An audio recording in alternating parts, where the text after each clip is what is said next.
Now, I actually like Bill Whittle most of the time. He's a conservative speaker who has a lot of good political ideas, and I don't want to take away from that at all. I don't always agree with him, but I do respect him, and I don't want anyone to think differently. However, Bill is also a Christian, and when I was watching this video, it struck me just how absurd everything he was saying could look from a skeptical perspective, and I wanted to spend some time pointing that out. This isn't a video about religion, though. It's a video about politics, so we're going to have religious points and political points. Something for everyone to enjoy, and probably for everyone to hate as well. Therefore, let's dive right in and see what's what. Hi everybody, I'm Bill Whittle, and this is The Firewall.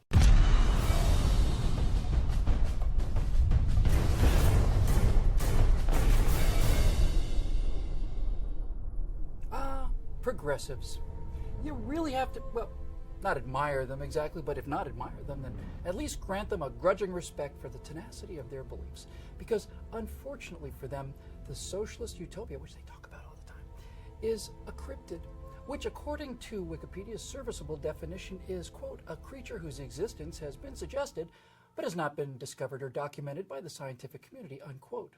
Very similar to the existence of gods, right? I mean, they are suggested by various and sundry religions around the world, but there isn't any actual evidence for any of them to actually exist. That doesn't stop religious adherents from talking about them constantly, telling stories about them, and explaining ad nauseum exactly what these unseen and unknown entities want and how they're going to have you tortured for eternity if you don't comply. Hey, look. Here's another example of a cryptid. It's called the Loch Ness Monster.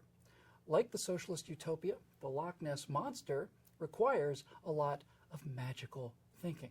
Now, magical thinking is not wishful thinking. Sure, it would be cool if there was a Loch Ness Monster. That's wishful thinking. Magical thinking is the belief that belief can make things actually manifest themselves in the real world. Just like religious thinking. Oh, I know that religious don't think that their having faith makes gods exist, but blind faith is just as misplaced as magical thinking, and for the same reasons. People who hold to religious thinking and magical thinking and superstitious thinking, however you want to label it, have no good, rational reason to think what they think. They have no objective evidence to back up their claims, and nothing, to quote our good friend Ken Ham, would ever make them change their minds about their blind and totally empty faith. It just doesn't matter. So how is believing in the existence of an invisible, unprovable God any different than believing in the existence of an unseen lake monster? Somebody help me out here. Magical thinking not only dulls reason, it kills reason, because magical thinking is actually a form of anti-thinking. It's belief in something not because of evidence, but in spite of evidence. And here he describes religious faith to a T. It isn't belief because of evidence, but in spite of evidence. Bill is really telling us all that believing in gods or monsters is just absurd. So why is he religious? Why can't he take his own advice? Now, for example, people who believe in the existence of the Loch Ness Monster will almost universally claim that it is the last of the plesiosaurs. Those are giant marine dinosaurs that definitely did exist millions of years ago. Like all dinosaurs, plesiosaurs are air breathers. So, in order to believe in the Loch Ness Monster, you have to believe that an air-breathing creature the size of a city bus lives under the surface of Loch Ness. Now, we conservatives too have beliefs, but our beliefs are not based on what we wish to be true, but rather what the evidence shows us to be true. Unless you're a conservative Christian. Then you hollow out this little pocket of irrationality where you store your religious faith, safe and secure from the ravages of reality and the requirements to provide evidence and reason for your beliefs. But that's not how things work in the real world, where rational people don't get to make exceptions where it becomes emotionally uncomfortable. They apply the same standards to everything in their lives, and where our beliefs cannot be supported by evidence and reason and stand up to critical thinking and skepticism, we are forced to reevaluate our positions in light of this revelation. We believe in the power of the free market, of individual effort and reward, and especially of the power of self-interest to make life better for everyone. So we too believe that there are bus-sized creatures that breathe air and live under the surface of the water, but the creatures we believe in are called whales. We believe in whales not because we want to believe in whales. We don't have to depend on a mystery wake in the distance or a blurry outline of what might be humps or maybe a tree trunk, conservatives believe in whales. Because there are thousands of pictures of whales being taken every single day. We believe in the power of capitalism and the free market because there are billions of people that benefit from it every single day. And the evidence of that benefit, even and perhaps especially from former socialist economies like China and India, grows every single day. The fact that there are no pictures of the Loch Ness Monster, not one, that's even close to the thousands of pictures of whales, tell those of us who do not believe in magical thinking something very important. And that is that whales exist and the Loch Ness Monster doesn't. And there he lays out why we all ought to reject the notion of gods and other magical thinking because it is entirely unsupported by evidence. There are lots of conservative Christian creationists who believe that the entire universe poofed into existence 6,000 years ago at the behest of a magical man in the sky who wished really, really hard for it to be so. Using Bill's reasoning, they ought to reject all of that and accept evolution, the best supported scientific theory, the theory with the most objective evidence, bolstered by a wide array of scientific disciplines. I don't think Bill is a creationist. Clearly, he accepts an old Earth and the existence of dinosaurs in the distant past, but his words can be easily adapted to show that his own religious beliefs, whatever they might be in reality, are simply unjustified and unjustifiable from any rational perspective. Can't we tell Christians that one of their own has just explained why it's foolish to believe things for which there is no evidence? And it's not just Christians. This applies to all theists everywhere who believe things about the world that cannot be intellectually justified with evidence and reason. It goes for conspiracy theorists. It goes for anti-vaxxers and the purveyors of all manner of idiotic woo beliefs. Get rid of all these things because not doing so is irrational and illogical, and Bill Whittle says so. Now, if you could print wealth instead of printing money, well, that would be a close-up of the Loch Ness Monster, but you can't print Cadillacs. You can only print what people use to buy Cadillacs, and the more you print, the less it's worth. If healthcare were free, well, that would be HD video of the Loch Ness Monster being petted on the head, but healthcare is not free. Healthcare is, in fact, very expensive. And if the government pays for it from your taxes, then the government controls it, which means they can turn off the healthcare that you pay for with your tax money anytime they want to. And if war were a big misunderstanding that could be resolved through open discussion, well, that'd be Nessie in a tank at SeaWorld. But it's not a misunderstanding. ISIS wants the world to pray to Allah 5 times a day, murder homosexuals, and keep women in tents indoors. We don't like that, so we're going to have to fight those people. Well, yes and no. I will agree with most of Bill's points here, right up until he gets to the idea of war. There are a lot of wars that are misunderstandings that ought to be talked out before the bullets start flying. Not all, by any means. Some wars are unavoidable, but certainly there have been some that we have entered into for very bad reasons, where the situations can be handled without military intervention, likely much cheaper, and without the loss of life that might otherwise result. And as for ISIS, while you're absolutely right that they want the world to bow down to Mecca 5 times a day, it isn't like a lot of fundamentalist Christians are any better. There are lots of groups in America that want to control what everyone does. They want to push their religious views into the public schools. They want to keep women barefoot and pregnant and in the home. They want to control access to health care that they don't personally approve of. They want to harass and harm homosexuals and transgender people and keep them from achieving social equality. There are plenty of them who want to do physical harm to those who do not believe the same things that they do. They want to kill people of other religions and take away their rights.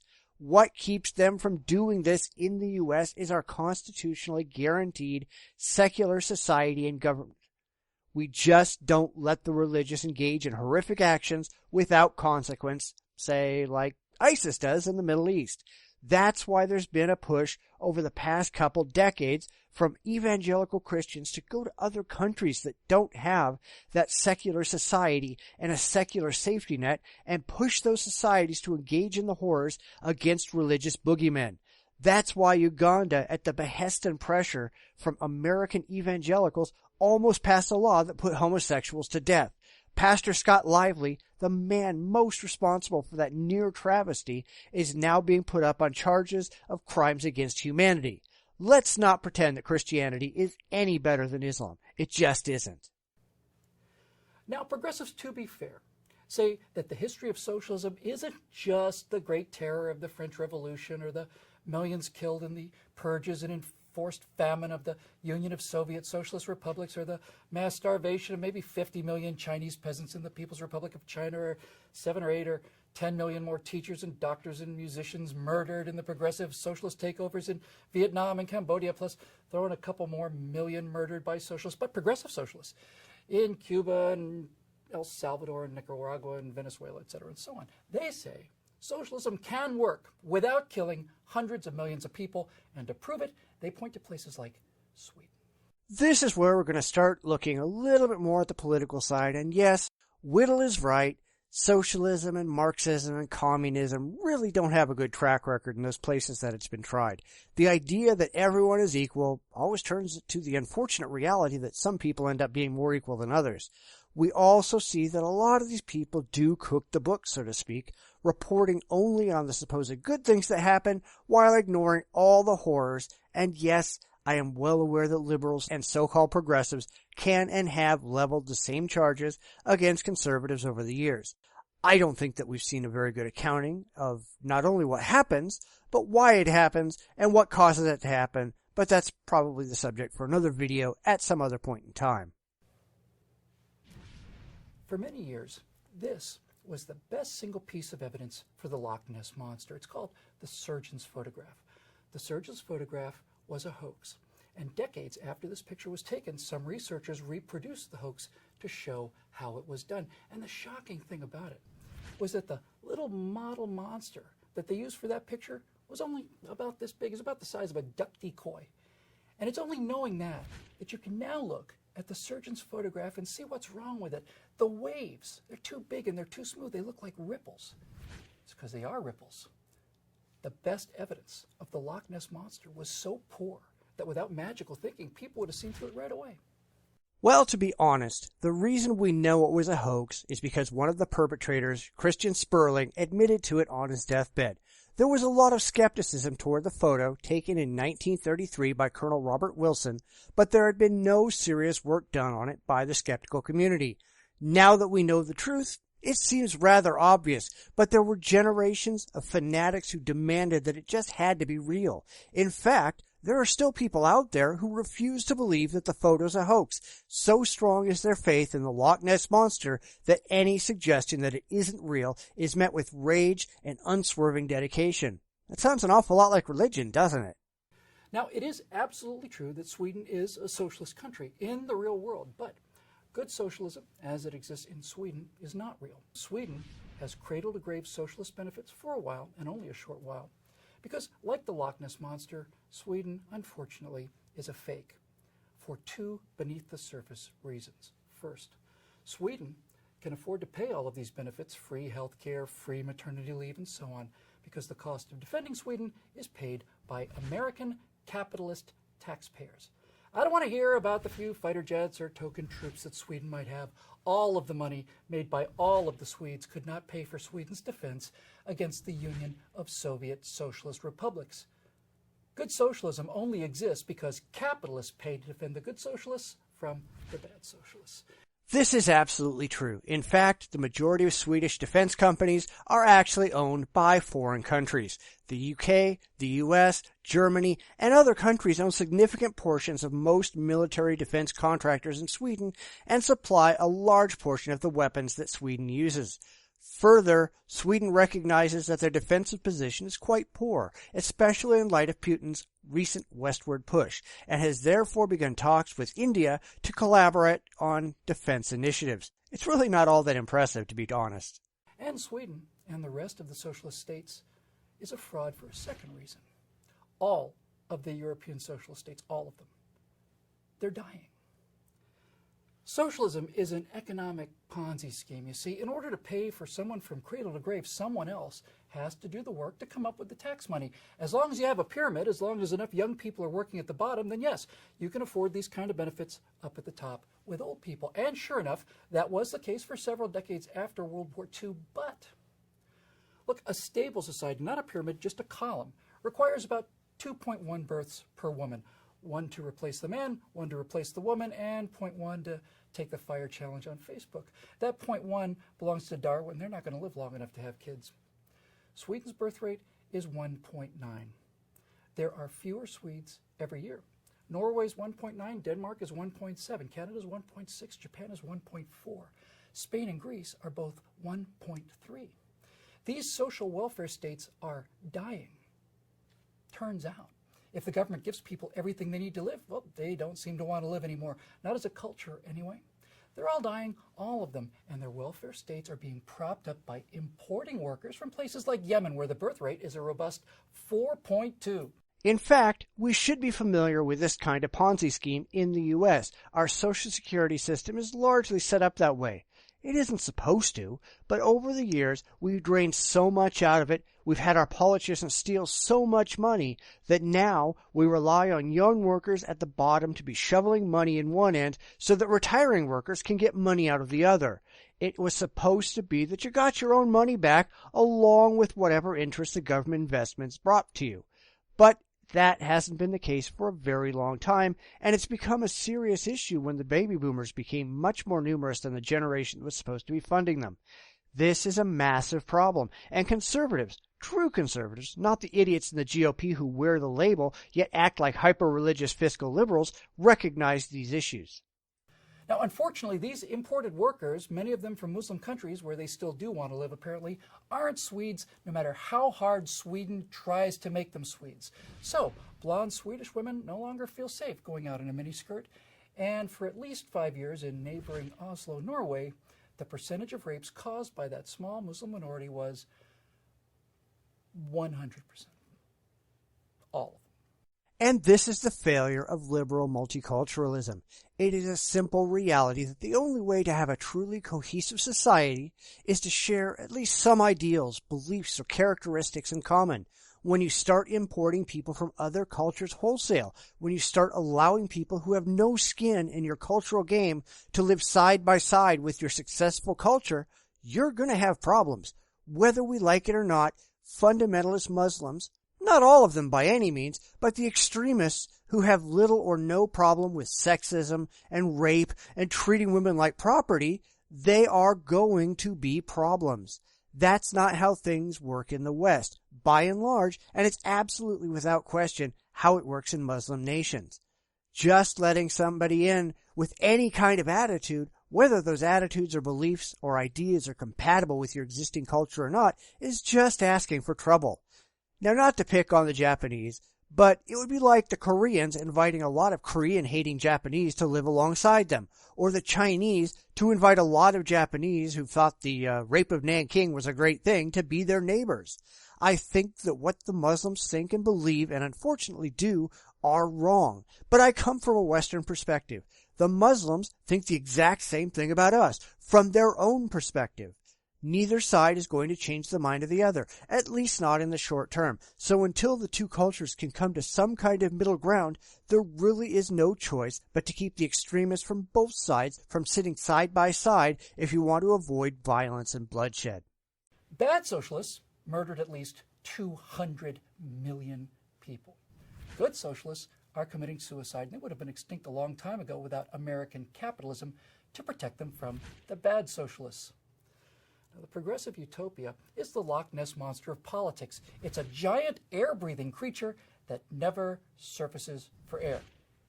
Progressives claim to love it because of their morally advanced love of the poor, but the fact is, the reason they love wealth redistribution to achieve income equality is because it's other people's wealth being redistributed to them. It's not morality, it's laziness, and it's envy, and it's stealing. And the history, the actual photographs show that time and time again, those people will murder those who create wealth and steal it before they would, go out and create some of their own. Please subscribe to our YouTube channel and be sure to visit us at truthrevolt.org. And to keep these messages coming, please consider making a donation by clicking here. Everything Whittle says here is true, unfortunately. When the Occupy Wall Street nonsense was going on, it wasn't the rich folks in those tents crapping in paper bags and pissing in bottles. It was the young. It was the lower middle class, all of whom had their hands out, wanting to get the money that others had because they just weren't happy without it. That fundamentally is what progressivism is. Some people say, perhaps not totally without merit, that libertarianism is we got ours, fuck you. Well, progressivism is we want what's yours, fuck you. That truly is the basis for wealth redistribution. It's people who lack the maturity, the skill, and the patience to make it on their own. Yes, there is some luck involved. Welcome to reality. But the people who have the money, at some point in time, someone earned that money. They didn't rob a bank. They didn't pick someone's pocket. They worked hard for it, and they deserve it. Maybe you progressives ought to give that a shot. Thanks for listening. I know this video goes all over the place. In fact, I'm really not sure where I'm going to classify this one at the moment. Did you like it? Click on like. Did you have other ideas? Go below and comment. Make sure you subscribe and share it so others can see it and give their opinions as well. This community only works if everyone is willing to share, so let's make sure we stay connected and have a conversation. I'll be back soon. You know the drill. Take care.